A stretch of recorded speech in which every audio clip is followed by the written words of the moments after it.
Good evening. My name is Amanda Sharon, and I am a Kevin Harrington Student Ambassador. On behalf of the faculty, staff, and students at the New Hampshire Institute of Politics and St. Anselm College, I'd like to welcome you and thank you for joining us for this evening's event. The Institute's mission is to educate, engage, and empower citizens of all ages to actively participate in the civic and political life of their communities and strengthen democracy.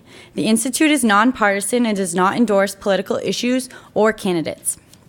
Before we begin this evening's program, I would just like to remind you to please turn off any cell phones or other devices that make noise. Following Kim Ghattas' remarks, we will have a brief question and answer period. If you have a question, please step up to the mics on either side of the room and speak clearly into them. Thank you.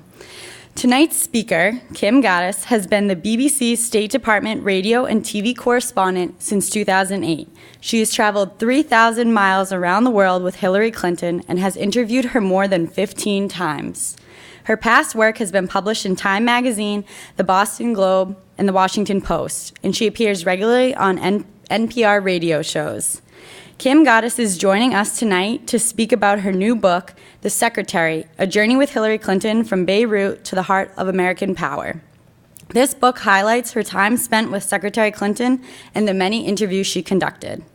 Ladies and gentlemen, please give a warm welcome to Kim Ghattas.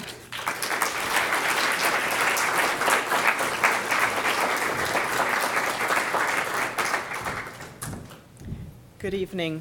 Thank you very much, Amanda, for this lovely introduction.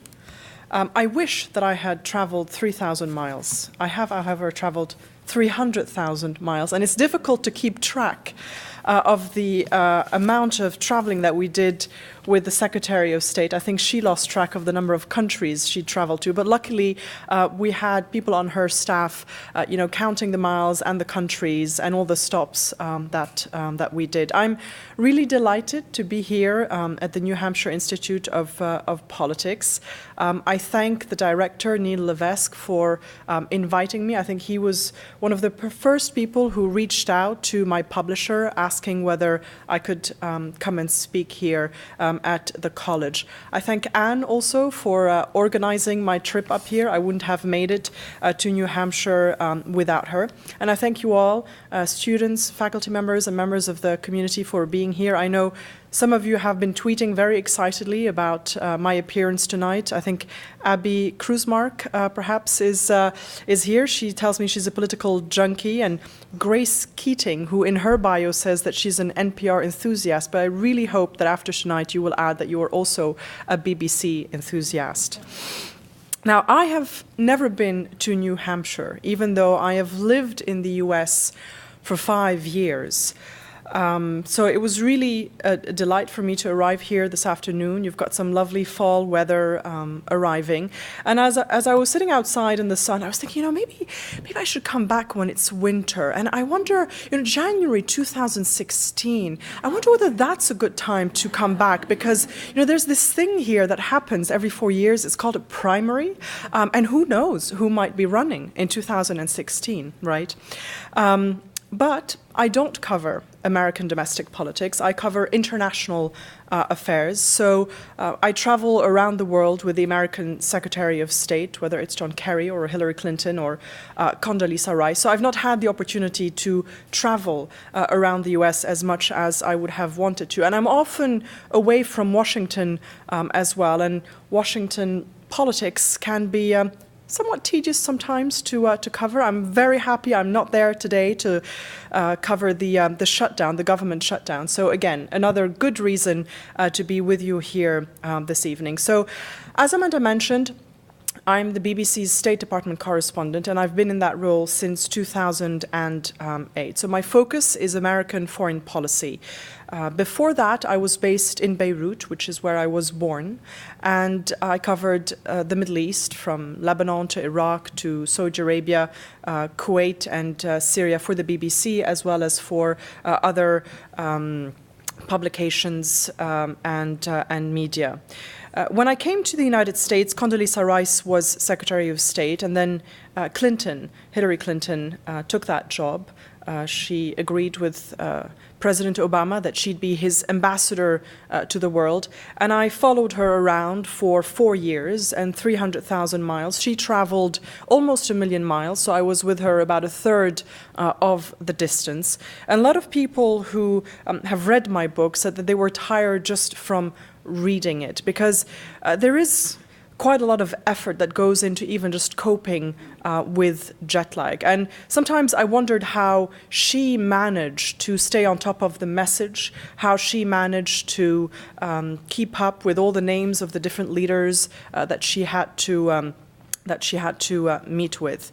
Now, over the course of my time traveling with her, the book idea came together. It gelled in my head, and I thought that I had something very special to offer, not just because she was an interesting, compelling character, but because of my own story as well, as someone who was not an American, who was in the State Department press corps, but who had not had the same sort of background as most other correspondents who were traveling around with the American Secretary of State.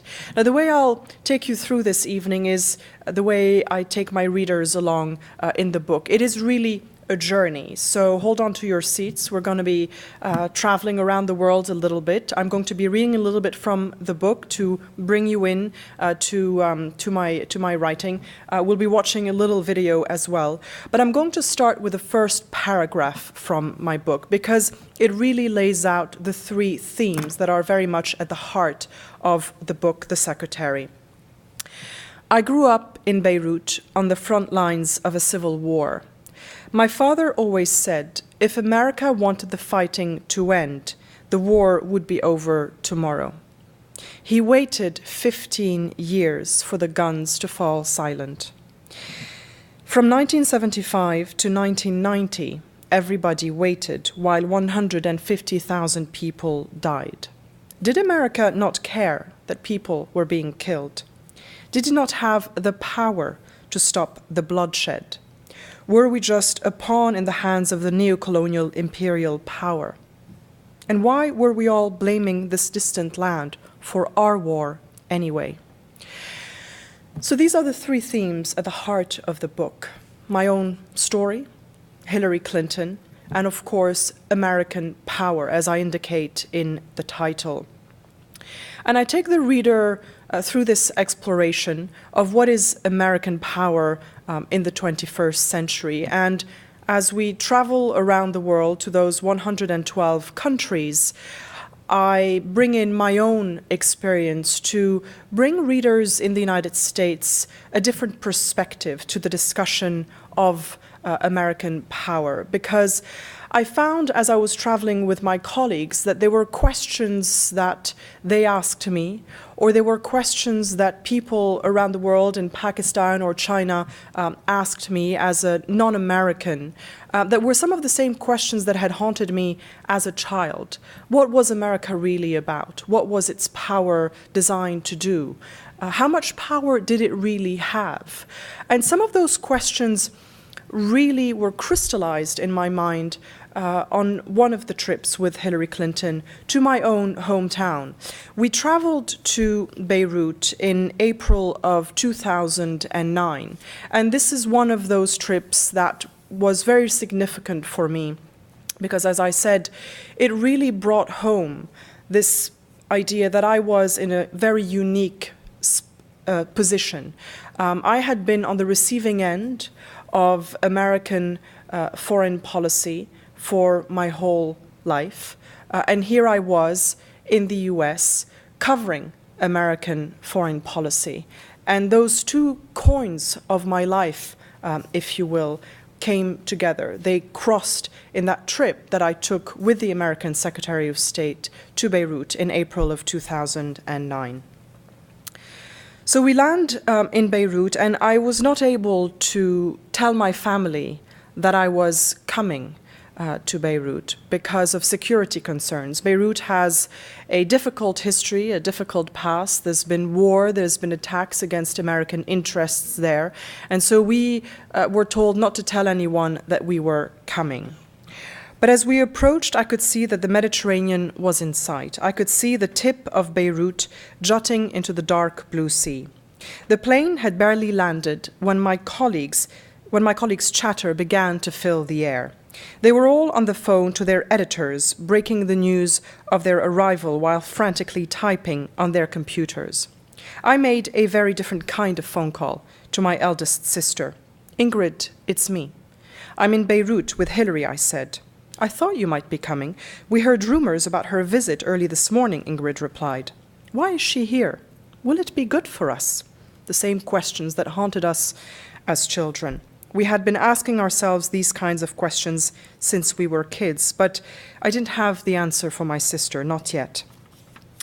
I walked onto the tarmac and into an armored four-wheel drive Suburban for the ride to the presidential palace.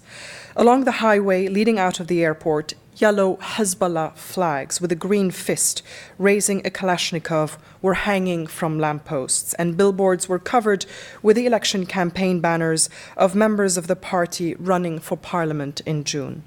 The airport was in a Shiite Muslim area, and this was Hezbollah territory. The palace was a 15-minute drive away in Babda, a hilly Christian suburb overlooking the capital. The bubble in which we travel with the Secretary of State, always familiar to me as a State Department correspondent, felt alien in Beirut.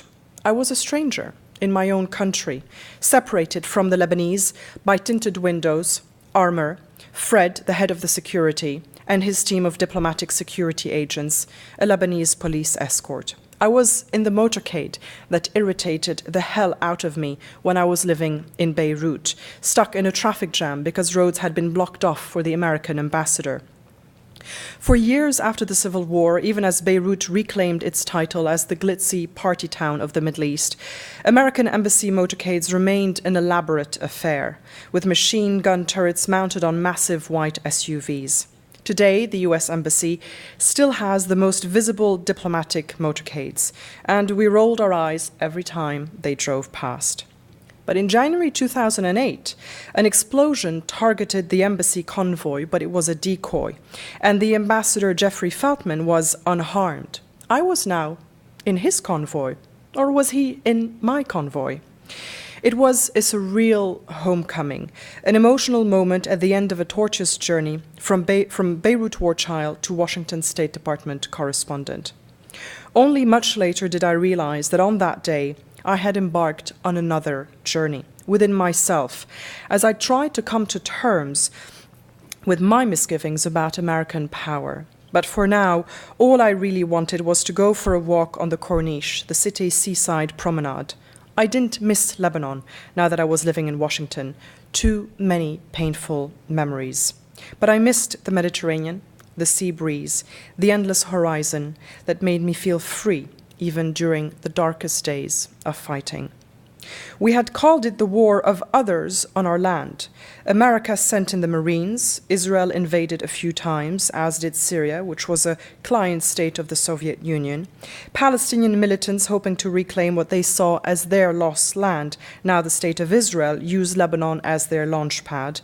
And Iran's Islamic revolutionaries set up shop on the Mediterranean by helping to form Hezbollah. From 1975 to 1990, at the height of the Cold War, all the different players and countries were fighting out their battles on our streets. America was just one of them. But as the superpower, it received the most attention and the most blame. And you can see that even today, many, many years later, some of those same issues are still very much at the heart of the debate about American power. When we look at Syria today, the same questions arise. Should America get involved or not? Should America conduct military strikes or not? Should it conduct multilateral diplomacy, or does that mean that it's giving in to the Russians too much? These questions are not easy to answer, and there are always pros and cons for American intervention. What we are seeing, however, today in the US is a real desire, from what I can tell, even though I spend most of my time abroad still, but from my readings of the American media, from my interactions with friends in the US, there is a real tiredness, a real weariness of war in this country, and that is, of course, understandable. So when we watch the images coming out of Syria, a lot of people here say, well, you know, it's not our war. Why should we get involved? And yet in Syria, there are people wondering why the US isn't helping them, why the US isn't coming to their rescue. I want to take you back to Beirut one more time, to the middle of the very beginning of the war in Beirut, because, as I mentioned, we lived on the front line of that civil war, very much at the heart of the action, if you can call it that, to say the least. It was certainly a lot of action.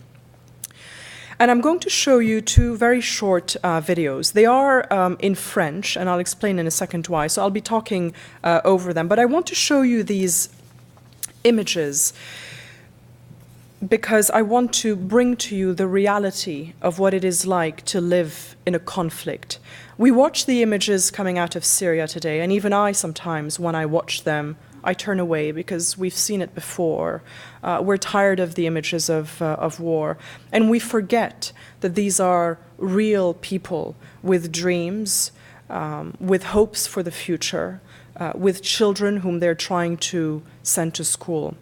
And I'm standing here today in front of you as someone who managed to not escape the grim realities of the Middle East, because I go back often, and I was in Beirut just 10 days ago to visit my parents, but as someone who's managed to perhaps overcome some of the burden that represents the history of our region. It's not always easy, and I was, in a way, very lucky that I was able to embark on the journey that I embarked on. But every now and then, I think back to where I came from, and I try to always remember where I came from, because it did make me who I am today. Living through war is nothing to be grateful for, but it did make me want to become a journalist, and it did make me want to explain constantly to people around me what was going on in my country, or what is going on today in Syria, or explain to people back home in the Middle East what American foreign policy is about, how decisions are made.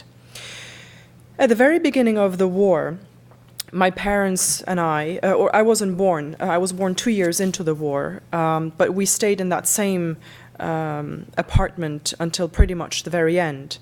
My parents lived there, the war erupted, and they always thought it can't get worse, we'll stay because it's bound to end soon.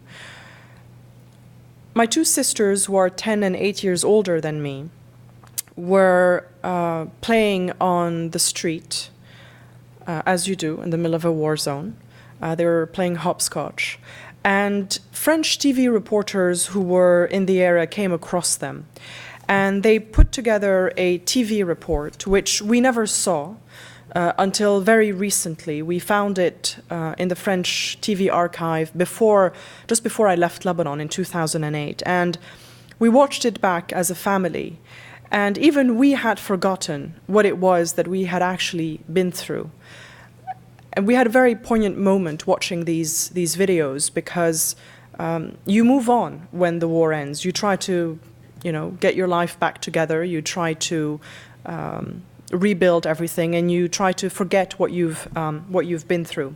But I think it was the first time that I saw both my father and my mother cry as they were watching these videos. I'm not trying to make you cry.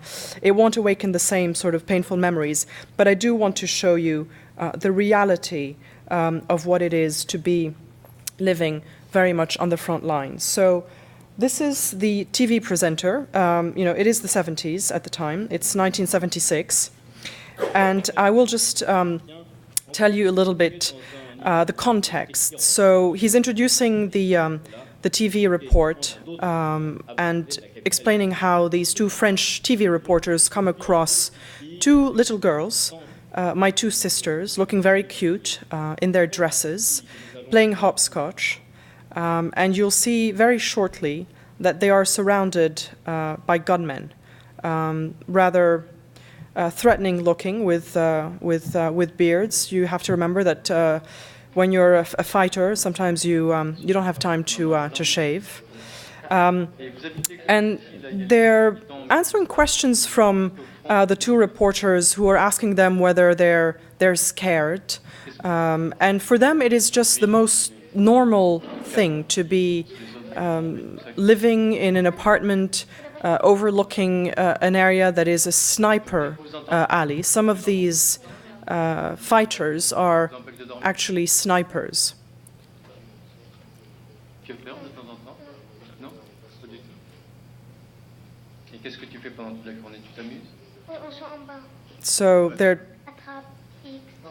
seemingly undaunted by the guns behind them. This used to be called the neighborhood of the Americans before the war. It was a very posh neighborhood, and little did my parents know that once the war would start, it would become the front line. Eventually, my mother comes down to fetch my sisters because she thinks that they've been hanging out onto the street enough. But there is no other. There is nowhere to go. There are no playgrounds. So you see in the back some of the damage, and then the sand barriers that have been erected to separate East Beirut from West Beirut. I'll very briefly show you the next video, which was recorded about 6 months later, because suddenly there was a ceasefire. And the two French reporters, as you very often do in this business, went back to Beirut to find the two girls that they had reported on and to find out what they thought about peace breaking out. This was the end of 1976. My mother, who is Dutch, was pregnant with me. 1976, they get asked what they feel, how they feel about peace breaking out. And the war continues for about 14 years. So there is a certain normality to life, even when you're living in what is still a war zone, in effect, because peace comes, but there is still a lot of destruction around you. So there is a little birthday gathering for my sister with just my parents, and this is the apartment that we lived in, with shrapnel damage on the walls, with my mother's valiant efforts to hide some of that shrapnel. You'll see in a second, the chandeliers barely dangling from the ceiling. My father, always very, very stoic, very as a matter of fact about things. When, we couldn't go to school because of the shelling, he said, well, it's just how it is. What are you going to do? We'll go to school tomorrow, but today we're staying home. And amazingly, what my sisters complain about in this video, perhaps apart from the candy that my sister doesn't seem to be enjoying, is the fact that they're having trouble getting used to the quiet. Suddenly they're not hearing any shelling. These are some of my mother's valiant efforts to hide the shrapnel behind some drawings. So I'll stop the video there. But it is this normality of life within war that is often very striking. The images that most of you saw coming out of Lebanon during the 15 years of war were of fighting, of destruction, of buildings being bombed out. But life goes on. There are birthday parties, there are kids going to school, and it is difficult sometimes to remember that when you're watching the images from from a distance. And so growing up in Beirut, as I was saying, I grew up with all these questions about American power, all these expectations about what the US could or could not do. Some of the same questions that I found along the way during my travels with the American Secretary of State, particularly with Hillary Clinton, who was very aware when she took the job of Secretary of State that there was a lot of repair to be done.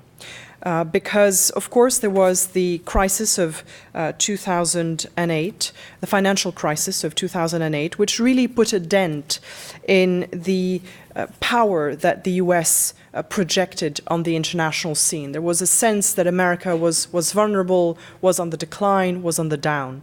There was also, of course, 8 years of the Bush administration. And whatever you think of the Bush administration's policies, whether you were pro or against, the end result was that there was also a sense that the US was too much of a bully on the international stage, that America went to war, barged into other people's countries with no regard for the consequences.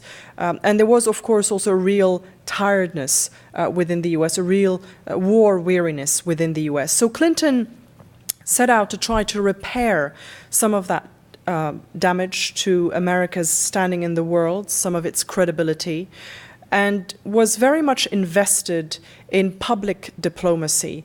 Now, a lot of real foreign policy experts or hardcore wonks will dismiss the idea of public diplomacy and say, it's nice if you have time for it, but it's not essential. But for Hillary Clinton, it was very much at the core of what she was trying to do as Secretary of State. She really felt that it was essential to reach out, to talk to people, and to be accessible in a way that I wish often American officials had been to us when I was growing up in Beirut. And one of the best examples of how she set out to engage with audiences abroad were all the town halls that she conducted. Now, it's easy to do when you're in South Korea or in Europe and you have adoring crowds clapping and cheering because either they still love America or they love Hillary Clinton. But it's quite something else to do that in a country like Pakistan. Pakistan was our destination at the end of 2009. And previous secretaries of state would just go to Pakistan, go into a room, speak to the generals, and leave. And Hillary Clinton told her staff, I'm not doing that. I want to do the same thing that I've done in other countries. I want you to make me a punching bag. I will sit there on stage, answer all the questions, meet with people, with the journalists, with women, with tribal leaders. Just give it to me. So we land in Pakistan, where over the course of 3 days, she was going to hold 4 separate group interviews with 7 television presenters, 8 radio journalists, and 6 newspaper editors. This is all over the course, taking into account all the jet lag and the heat. She was also planning a town hall with 5 women journalists. The questions they asked were really all just a long recitation of their grievances. The wording of the Kerry-Lugar-Berman bill was humiliating, they said. This was a bill that had been passed through the Senate and through Congress, giving Pakistan several $1 billion over the course of 5 years. And yet Pakistanis insisted that there was a hidden agenda. Why wasn't the money completely unconditional? They claimed American diplomats were breaking the law, walking around with arms in Islamabad at 3 in the morning. They said there was a secret Marine barracks being built inside the embassy. Why wasn't the United States helping Pakistan regain the territory of Kashmir? The Pakistani parliament had voted unanimously to condemn US drone strikes against Pakistan, and yet the attacks only intensified. And so therefore Pakistanis said, obviously, the US did not respect the Pakistani parliament. Over and over, the journalists mentioned the Kerry-Lugar-Berman bill, and they used the word respect and trust. Hillary smiled patiently, answering question after question. Every now and then, she whipped out her plain talk. Pakistan doesn't have to take this money, she said. The group of television journalists who had sat down with her for this interview in the US ambassador's residence was startled. Not take the money? It hadn't even occurred to them. Let me be very clear, she said. You do not have to take this money. You do not have to take any aid from us. Nobody is saying you must take this money so that you can help rebuild your energy sector or put more kids in school or provide better maternal and child health. You don't have to take the money. Undaunted, the journalists now argued that the $7.5 billion promised in the bill was but a pittance. Half defiant, half mocking, Talat Hussein from AAJ-TV set out to prove that the United States was not serious with its aid to Pakistan. Let me give you numbers, he said. You talk about the civilian aid and the military aid for Pakistan. Your one base in Kyrgyzstan. You know how much Kyrgyzstan charges you? $700 million US, he said. Wagging his finger, Hussein was referring to the Manas Air Base, opened in 2001 to support the transit of American military personnel in and out of Afghanistan. Eyebrows arched, her head tilting to the right, Hillary smiled calmly. That is wrong, she said. 700, he insisted. That's wrong, she said. We negotiated the contract. I'm sorry, that is not right. You negotiated it down, the journalist said. No, Hillary replied. The question was turning into a ping-pong match. Sitting in the back of the room, Vali Nasser, one of her advisors, couldn't believe that the Pakistani journalist was trying to correct Hillary's facts. They are charging you $700 million US. Give us a figure on that, Hussein demanded. $50 million, Hillary said. Just one airbase. Do you know how many airbases the US uses in Pakistan? Hillary replied, and do you know how many $1 billion we've provided to Pakistan? Hussein now complained that the aid to Pakistan during Pervez Musharraf's 7-year rule had all been swallowed up by the military and American contracting agencies. Well, okay, but let me just stop you there, Hillary interjected. The United States did not install Musharraf, but you backed him, you supported him. George W. Bush lionized him, the journalist said. Well, George W. Bush is not my president right now. But he did it with the US, the journalist said. Musharraf and Bush are gone. I'm very happy about Bush being gone, and you're apparently happy about Musharraf being gone. The journalist would just not let go. But Musharraf is lecturing around in your country about democracy. Hillary cut him off. Look, we can either argue about the past, which is always fun to do, but can't be changed, or we can decide to shape a different future. Now, I vote that we shape a different future, and I cannot take responsibility for everything that's done in our country, but we can certainly try to chart a different course. By the end of that trip, you could see that public opinion in Pakistan was shifting ever so slightly by just a few degrees. It wasn't a love fest, but she had definitely made a dent in the wall of mistrust. And that's what she tried to do over the course of the 4 years. Because at some point I asked her aides, she's done one town hall here, she's done one town hall there. Is she going to continue to do these town halls everywhere? And they said yes, because you have to remember that in every country she goes, it's the first time she engages with that audience. So she kept doing them until the end of her tenure. Now, that approach, apologizing or explaining the context of America's past action is not one that necessarily went down well with Republicans at home. But it did make a difference, and it did make audiences around the world feel that they were being listened to and that they were being respected. And it made the interaction much easier. It made it easier over the course of the 4 years to actually get somewhere with the Pakistanis. A few years later, in at the end of 2011, 2012, there was a military airstrike that killed several Pakistani soldiers on the border, an American NATO military airstrike. And the relationship went down the hill again. Everything was blocked.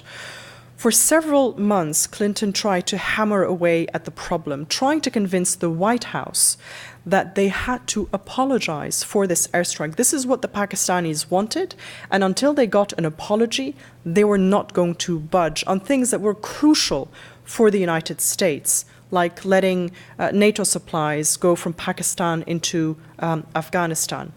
Eventually, because it was an election year, it was very difficult for President Obama to utter any sort of apology. Eventually, the wording was agreed upon, and magically, the relationship was back on track. Again, not a love fest, not everything was solved, but there was progress. And I was really very surprised when I did a documentary about Hillary Clinton. At the end of her tenure, I interviewed the Pakistani foreign minister. And I was going to talk to her because I wanted a critical voice for my documentary. I had spoken to some of Clinton's aides and to some of her fans, but I wanted a critical voice. So I thought, who better than the Pakistanis, those prickly Pakistanis? So I interview Hina Rabbani Kar, and lo and behold, she says, the relationship with Hillary Clinton was really what enabled us to get things back on track between the two countries. We had tough conversations. It wasn't easy, but she listened to us, she respected us, she took our concerns into account, and it was possible to make progress. Because if a country like the United States isn't able to acknowledge that mistakes were made, what's the point of being a superpower? Now, I know that Clinton's legacy, and I address it in different ways in my book, is one that is intangible to some extent. A lot of people will look at what she did and say, you know, there's still no peace in the Middle East. The relationship with Pakistan is still difficult. North Korea has not given up on its nuclear weapons. What did she really do? I argue in the book that all of that is correct, but that it is an outdated way of judging the legacy of an American Secretary of State. Power today is not as it was before. It is becoming more diffuse. It is becoming more difficult for the United States to just be the superpower. The US has to operate in a world where power is more difficult to hold on to, more difficult to exercise. And you have rising powers like Turkey, Brazil, even countries like Iran that are trying to assert themselves. And of course, you have the big powers like China and Brazil.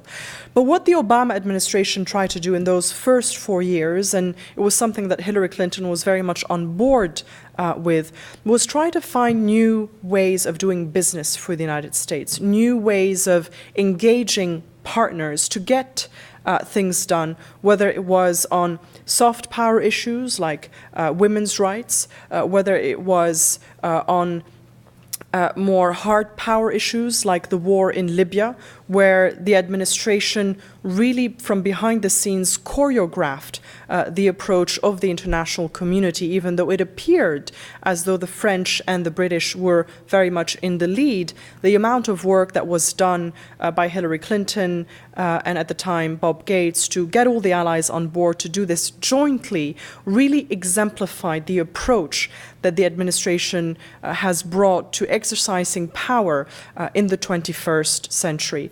Now, it isn't always possible to deliver results the way Clinton did for President Obama on Libya. She really managed to rally everyone around. She got the Arabs to agree that they would participate militarily in the military action. She got the French and the British to agree that this wasn't just about imposing a no-fly zone, that it was about delivering real results, that it had to be about bringing an end to the conflict.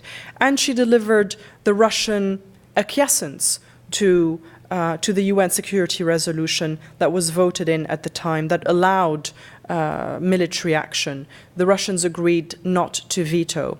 On Syria, it's been a lot more difficult because sometimes conflicts are more complicated than others, because there are other interests at stake, because of Syria's geography, because of who is ruling Syria. It has simply not been possible to deliver the same kind of approach, multilateral approach, that was taken on in Libya.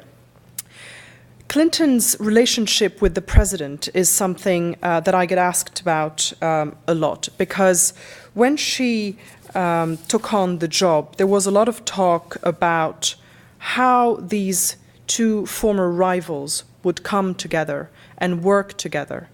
But they decided from very early on, when she agreed to take the job and when he offered it to her, that they were going to be part of one team, that this was what was in the interest of the United States, and whatever differences they had amongst each other within the cabinet, they had decided that they would not let this show on the international stage, because a lot of the infighting within the Bush administration also did some damage to the international credibility of the United States. So I'm going to read you one passage that is in the chapter where I discuss the revolution in Egypt, because Clinton had always said that she knew that she was going to spend a lot of time at the White House, but she had never quite anticipated exactly how much time she would be spending in the Oval Office. So this is January, February of 2011.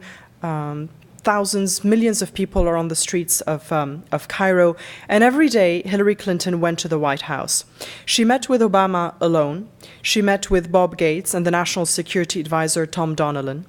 They all met together. Clinton had always said that what had surprised her most about her job was how often she was at the White House. Now she was spending half her days there. Obama was surrounded by his own trusted circle of advisors who saw the world as he did. But over the course of the last 2 years, he had been listening more closely to Clinton.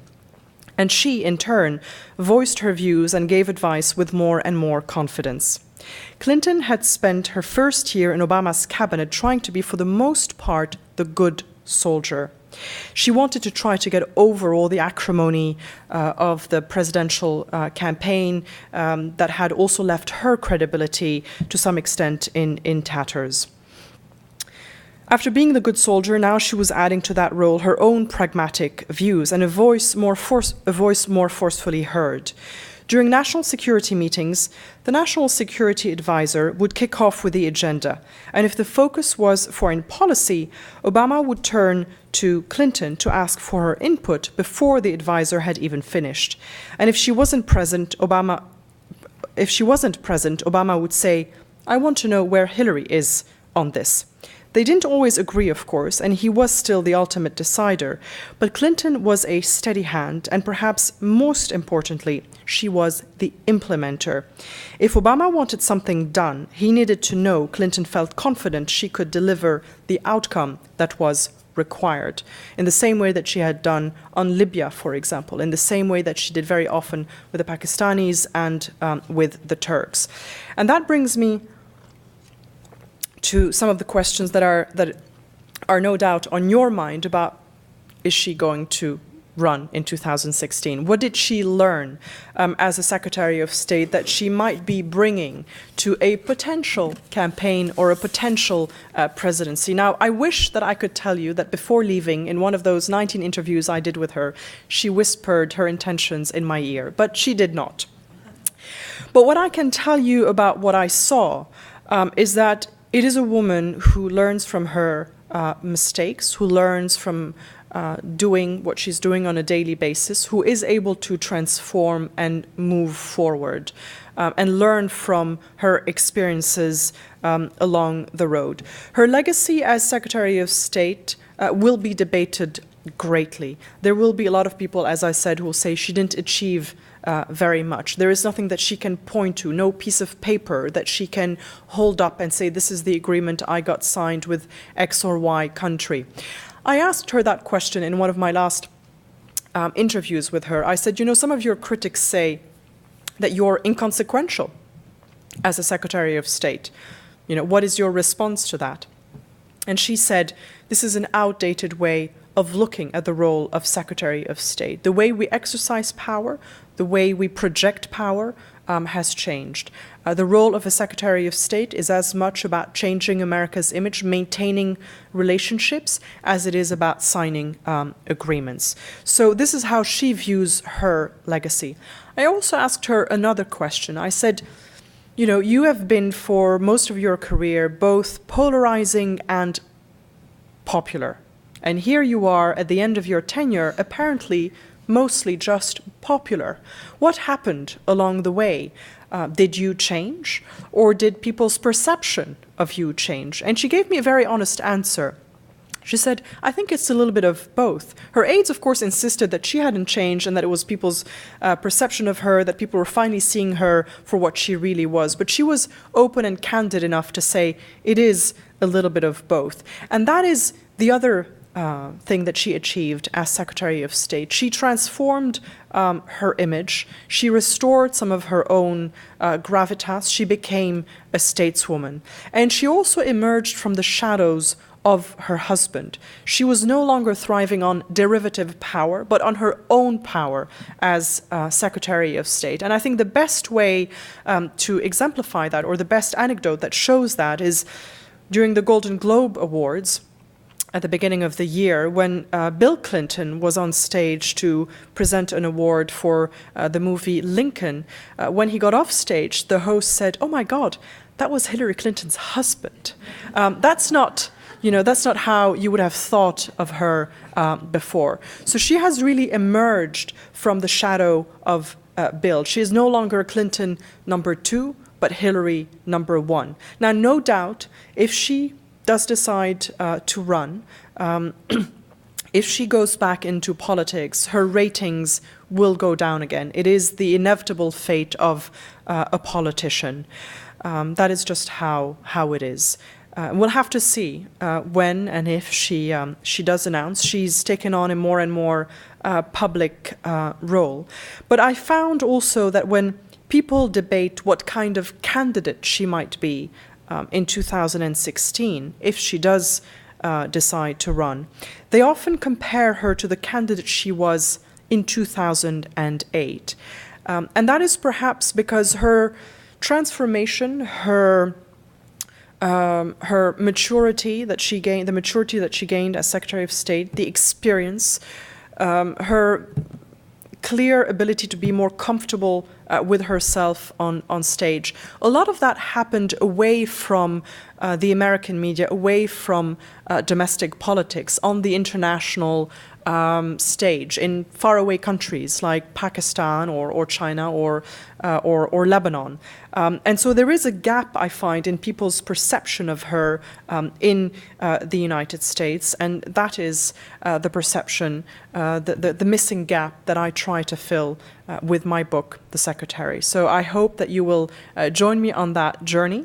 Whether you like Hillary Clinton or whether you don't, you will learn about her, you will rediscover her, and along the way you will also travel thousands of miles around the world to faraway countries that appear not to have any connection to the US or any connection to your life here.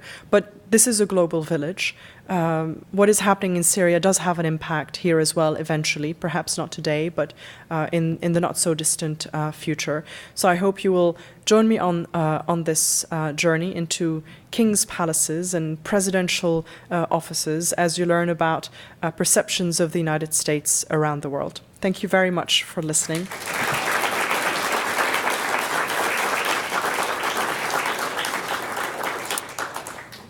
And I'd be delighted to take some questions.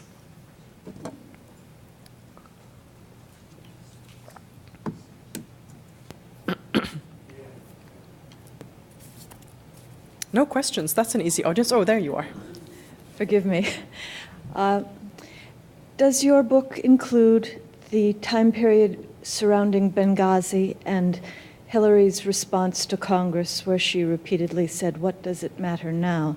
And if it does not, would you share your opinion of her development in that regard? Sure.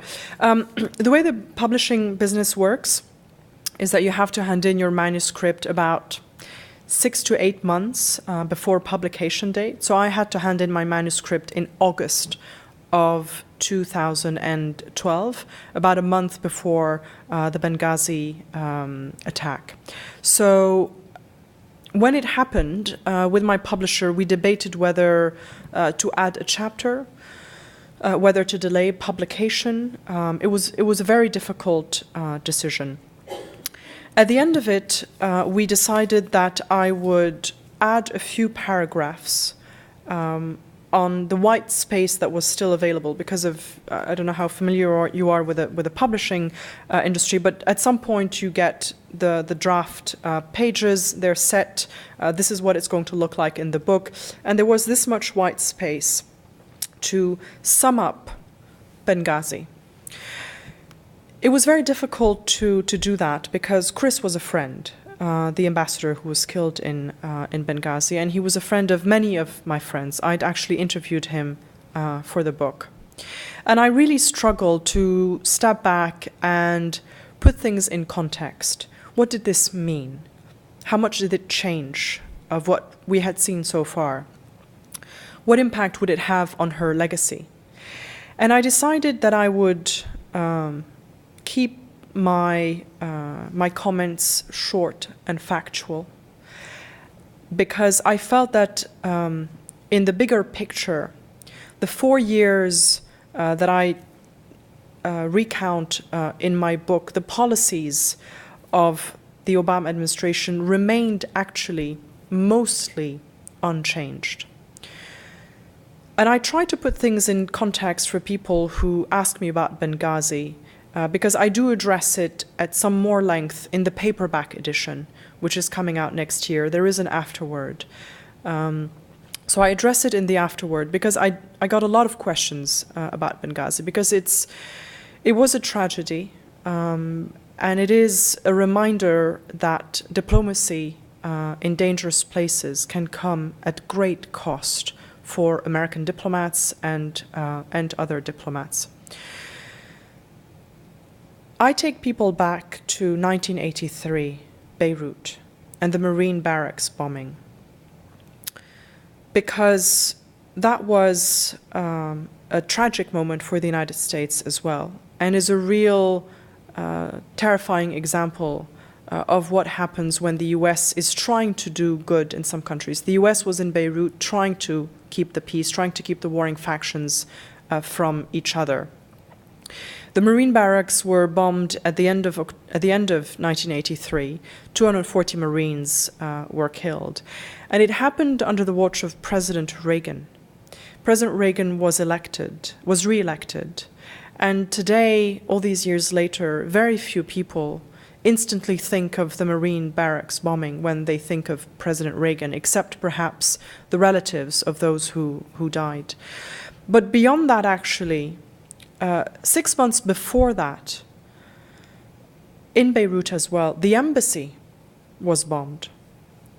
And it was bombed in using the exact same means that the barracks were bombed 6 months later. So this was quite the warning for the United States that things were changing on the ground.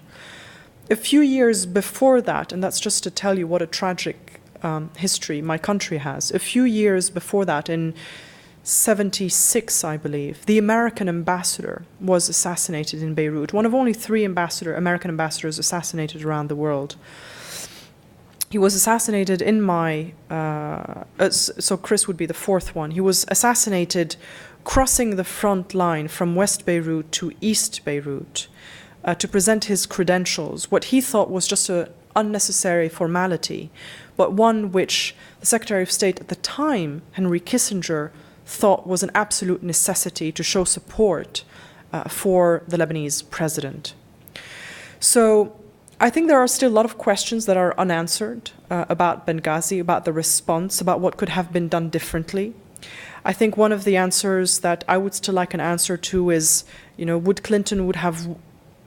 Clinton think that it would have made a difference to the course of events if she had seen the cables that were coming from Libya warning about the growing dangers?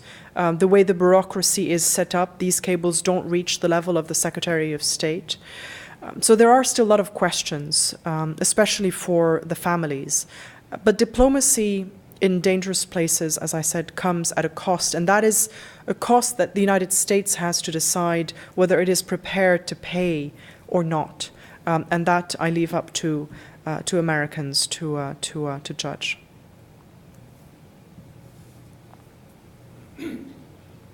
Thanks for coming. Well, first, in regards to I remember the bombing of the Marine barracks, and in light of the noise and uproar over Benghazi, I can only imagine what would have happened if it had been under Barack Obama's and Hillary Clinton's watch that a Marine barracks had been bombed and the guards had been ordered to have unloaded rifles, which is another thing that's not remembered in general. Yes. But I was wondering, how do you perceive the media, apart from the BBC, as someone who saw it up close? How do you see American media coverage of Secretary Clinton to have given a fairly accurate and sufficiently deep impression of her tenure? And is there anyone in particular any other figure that you tend to compare, either liken or contrast her to? I try not to compare people because everyone is unique. So are you, so am I. We're all different. When it comes to the American media, the people who followed her within the American media as Secretary of State are part of the State Department press corps, and they're all foreign policy wonks like me. And they didn't pay a lot of attention to domestic politics in that context. They were interested in what she was doing when it comes to policy. We're concerned about whether she's handling the negotiations with the Turks properly on the Iran nuclear agreement. We're very focused on the details. And so I think that that's one of the reasons that she was able to relax in her role as Secretary of State, because she was surrounded by reporters who were more interested in the meat rather than what she looked like or what she was wearing. She also had very media-savvy aides who were very acutely aware that this was an opportunity to, in a way, not rebrand herself, but show herself again in a different light, to put 2008 behind her and move forward. So there is a lot of choreography that takes place around her events. A lot of thought is put into how she comes across and who she meets with, and what the photo ops will look like. And it's a very smart approach. Now, I had some people, even within the State Department, say to me, all this machinery is put to the service of Hillary Clinton, but she's the Secretary of State, and it should be put to the service of American foreign policy. And then, interestingly enough, at the end of her tenure, they said, those same people said to me, when she looks good and she's able to do her job well, it reflects well on the US, so it's a win-win for everybody. She comes out looking better, but also American foreign policy comes out looking better. So the machinery served both. I wondered when you left Lebanon, and how did you prepare yourself to become a correspondent, and how did you happen to hook up with the BBC? So I wanted to be a journalist from when I was 13. When I was very young, at 13, I decided this is my calling. This is what I want to do. And it was very difficult to convince my parents that I wasn't crazy, because who wanted to be a journalist in a dangerous country like Lebanon at the time? The war was barely ending. They thought it was a terrible idea. But I pursued my dream, and I kept at it. And I started working as a journalist when I was still in university, at the American University of Beirut. I started writing for a local paper, then I started what we call fixing and stringing for American publications, American reporters. And then, one of my friends was the BBC stringer in Beirut. And a stringer is someone who works for a media organization and is paid on a per-piece basis rather than as a full-time staff. And he was leaving, and he said, would you like to take over? And I said, sure, I'll take over. So the next time something happened in Beirut, I just called up the BBC and I said, hey, I'm Kim, I'm Chris's colleague, I'm taking over, I'm sending you a report. And they're like, okay, sure, send it over. And I just put my foot through the door and I started filing. And one thing led to another. I started covering Lebanon for them, then I started covering Syria because I was, I guess, lucky that I spoke Arabic and that I had a Lebanese passport, which meant I didn't need a visa to travel to Syria, unlike Western journalists, so I had easy access. Then I started traveling to Iraq, where it was also easier for me to get access. I started writing for a Dutch newspaper, for the Financial Times, and by 2006, the BBC wanted me all to themselves. They didn't want to share me with anyone anymore, so they hired me full-time. I opened a bureau for them in Beirut, and then within a year they asked me whether I wanted to be the State Department correspondent in Washington. So in 2008, I arrived in Washington. I didn't really prepare in any sort of formal way. I did have to prepare for the job interview because we do internal interviews and internal job interviews at the BBC. But just, I think, living on the receiving end of American foreign policy, watching it come to me, was preparation for, an open mind to try to come to Washington and say, what does it look like when you are the American foreign policy maker trying to make decisions about countries like mine. So that's how I prepared, just a long journey that led me to Washington.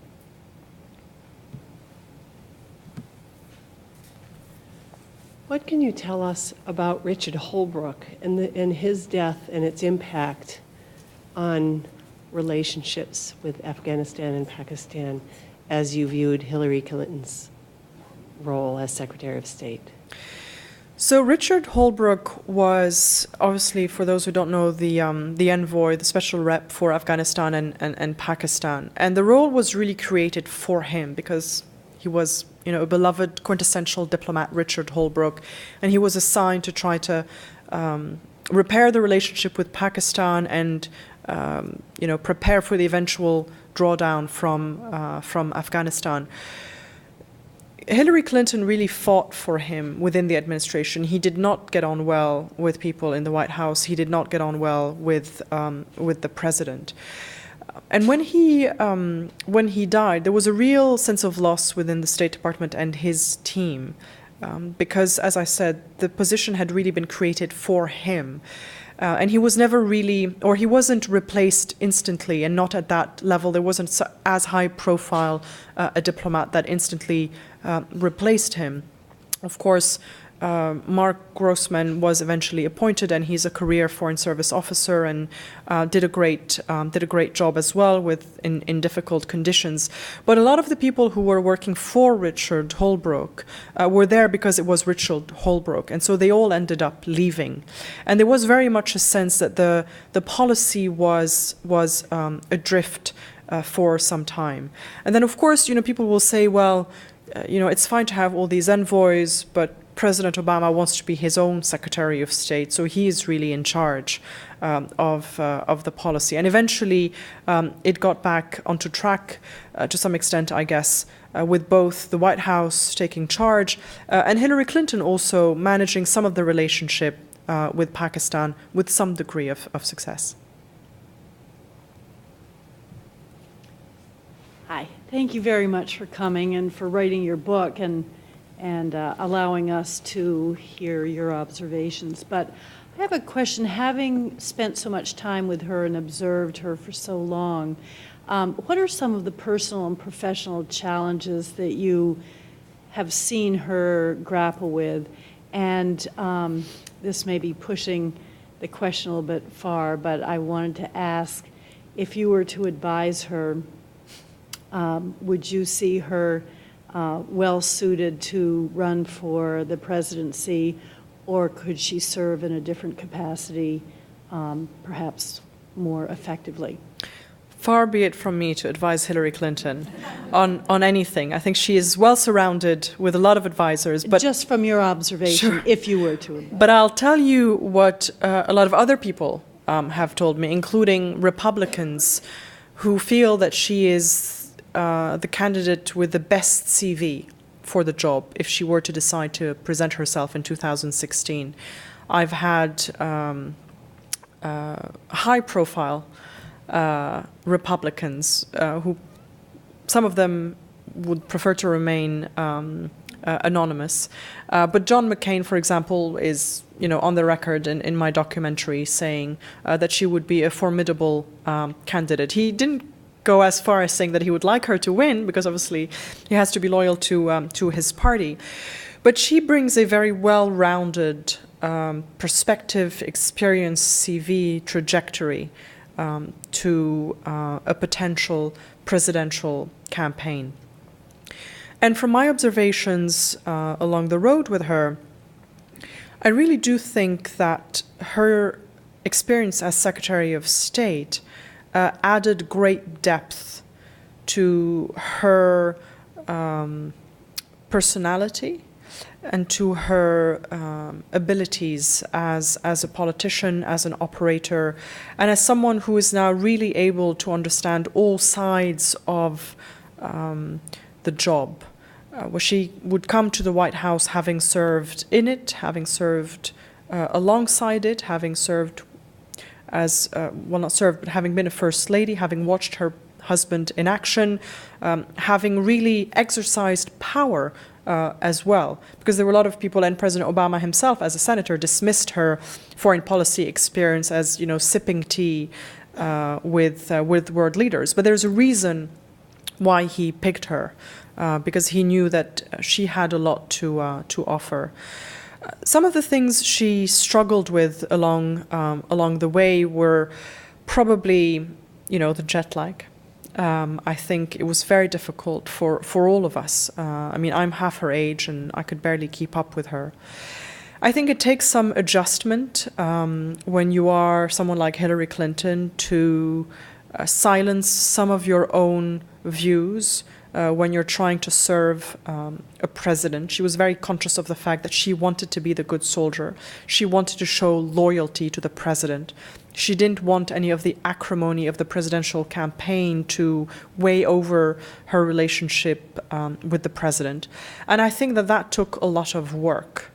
It took a lot of work, it took a lot of dedication.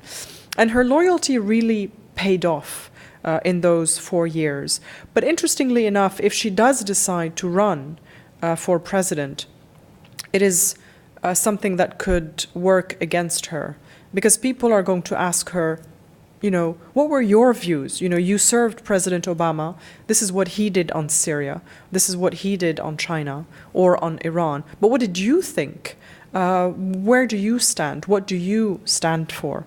And so if she runs, she will have to put out her policies and explain how she sees things developing and what she would do. And she will have to do so in a way that doesn't undermine President Obama, because she did serve him as Secretary of State. She would be undermining herself. And perhaps the best way to do that is to project forward and say, this is what we need to do going forward, whether it's on Syria or whether it's on, healthcare. I'm going to try to quote you more or less as you said it. Back in the 70s, you said that the feeling in Lebanon was that if the United States wanted the war to stop, it could happen in a couple of weeks, and used that as a springboard for reflecting on the nature of American power. And that really intrigued me, and I think I didn't find an answer in what you've said tonight to that question. Was that a fantasy in Lebanon, or was there some reality to it that goes way beyond what I understand about the complexity of that kind of situation? It's a combination. Yeah. It's a combination. Because, it is a question that people still ask themselves in Syria today. There are a lot of people who say to me today, if the United States wanted the war to end in Syria, it would be over tomorrow. If the big world powers wanted the war to end, it would be over tomorrow. We had these visions as kids or as Lebanese during the civil war of the Russian leader, the Soviet leader, and the American president, forget that it was a Cold War and they were barely talking, but we had these visions of them sitting together in an office, mapping out, which parts of Beirut each one was going to take over.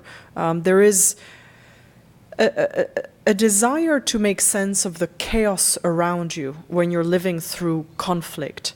And the best way to explain why you're powerless is to give all the power to someone else and say, well, if I'm living through hell, someone must be responsible for this. And it's not me. It must be the United States, because they are the superpower. Now, of course, there is some truth to the fact that the US does have a lot of power. It can make things happen. We saw how the US brought allies on board for the military intervention in Libya. But it is a fantasy to think that the US can or ever was able to just make things happen, with the push of a button. It is a fantasy, but it is one that people hold on to, as I say, to explain some of the chaos around them. And I found that Clinton was very candid about that. She often said, when people asked her why the US didn't do X or Y or Z, she said, well, why aren't you helping? If you want us to help you, you've got to help us help you. We don't have a magic wand that we can just wave around. And obviously nobody believes in magic wands, but it was quite refreshing to hear the American Secretary of State admit in such candid terms that even for the US, it wasn't easy to move things. And there were often times where I wondered whether it had become more difficult because of the multipolar world that we live in. But then I went back to the memoir of Madeleine Albright as Secretary of State. And I found that as Secretary of State, she also despaired about getting anything done. And this was the 90s. This was, the heyday of the United States as the sole superpower. And she was complaining that the Saudis weren't listening, the South Koreans weren't helping, the Japanese were doing whatever they wanted, the Russians, don't even go there. So it's never been easy. But what this administration tried to do is to acknowledge that this has become a multipolar world, that there is no point trying to stop the rise of other powers, and that it is in America's interest and in the interest of most people in the world if everybody works together. But it's still not easy. And case in point is really very much the war in Syria, where it's been so difficult to get anything done. And everybody, to some extent, is at fault. Kim, this is, welcome to New Hampshire. Thank you for being here. And this is almost a follow-up to your comments about American power. And this will draw on your experience, not only professionally, but also growing up in Lebanon. Hezbollah's the phenomenal growth and power it's had has been a fairly recent, historically speaking, occurrence. And it's said that a lot of the source of their power is their ability to be humanitarian on the ground, that they set up social agencies and things like this. And it's my sense that most people in these troubled regions experience American power on the military side. And so my question is American humanitarianism everything it should be? We know we have it, we know we do it, but it's often diffused through international agencies or other parties. Are there lessons for the United States in showing its power on the softer side, as it were? There's always more that you could do. And it is very often welcomed overseas, whether it's in Pakistan or Lebanon or other countries. But you have your own budget constraints at home. Congress is cutting the State Department budget, the USAID budget. So yes, there are lessons, but it is about the means that you have at your disposal. I think that is a debate that needs to be had in the US. You know, a lot of people in the US often think that the percentage of the US budget that goes to foreign aid is, you know, twice, if not 10 times as much as it really is. And they're actually willing to give more when they find out how much that percentage actually is. But there are issues in countries like Lebanon, and it was something that often troubled Clinton. You know, when aid went to countries like Lebanon or Pakistan, very often the US would, you know, hide the signs on the bags, or they didn't want a plaque on the wall of the school that had been built with USAID because they didn't want it to be a target for militants. And so it's again a fine balance between what you give and how much you advertise it. But in Pakistan, for example, and I keep going back to Pakistan because I think it is a very good example of the sort of love-hate relationship that countries have sometimes with the US, or I prefer to use the word love and resentment, because hate is a very loaded word. After the earthquake, I believe in can't remember, I think it was in 2006 in Pakistan. A lot of US aid went to Pakistan, and a lot of military power was on display with helicopters delivering and rescuing, and it really gave a bump to perceptions of the US in Pakistan. Opinion polls showed that there was much more favorable opinion towards the US. So it does make a difference. But then when you have drone strikes, it stirs up the anger again. There was something that Clinton said, which again I found very candid and very refreshing, was that the US has values and it has interests, and it does its best to align them, but sometimes it's not possible. And that is something that I found has great impact on people when you tell them that. When I tell my friends in Lebanon, when her aides tell that to people from Bahrain, because people can relate to that, they can understand that. What they don't appreciate is grandstanding about values and freedom when the actions are different on the ground. So it's that disconnect sometimes between what America says and what it does that is very difficult for people to come to terms with. But I wanted to go back to your question because I don't do that often. Read the last paragraph of the book, but I hope you'll still read the whole book. But this book is really a journey, and it's very difficult to synthesize that conclusion in just an answer or just one chapter. I really bring you along as I discover and sometimes pretend that I'm not the mature correspondent that I am, and I sort of go back to what I was thinking as a child to try to be a mirror for other people's questions around the world. But the conclusion that I came to is that I've met the human beings at the heart of the American foreign policy machine. And I was willing to accept that they did not make decisions about war and peace flippantly, at least not anymore. Perhaps they had in the past when it wasn't such a global village, when the gap between what America did and said wasn't that obvious. It's very difficult to do one thing and say another when you're doing it in the spotlight with network news constantly and Twitter.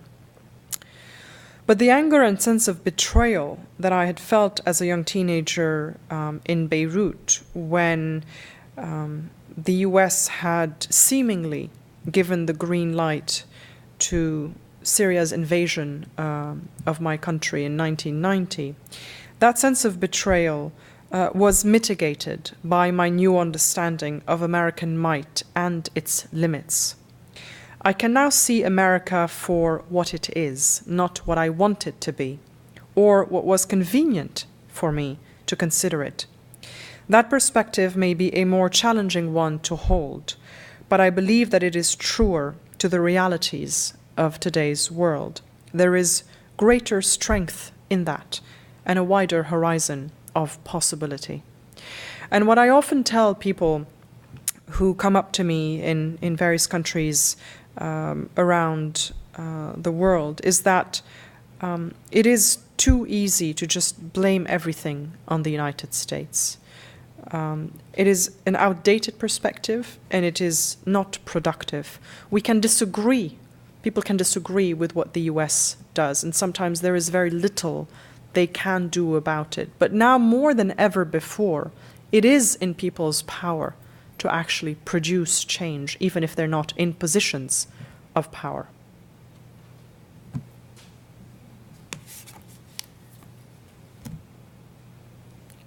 Any more?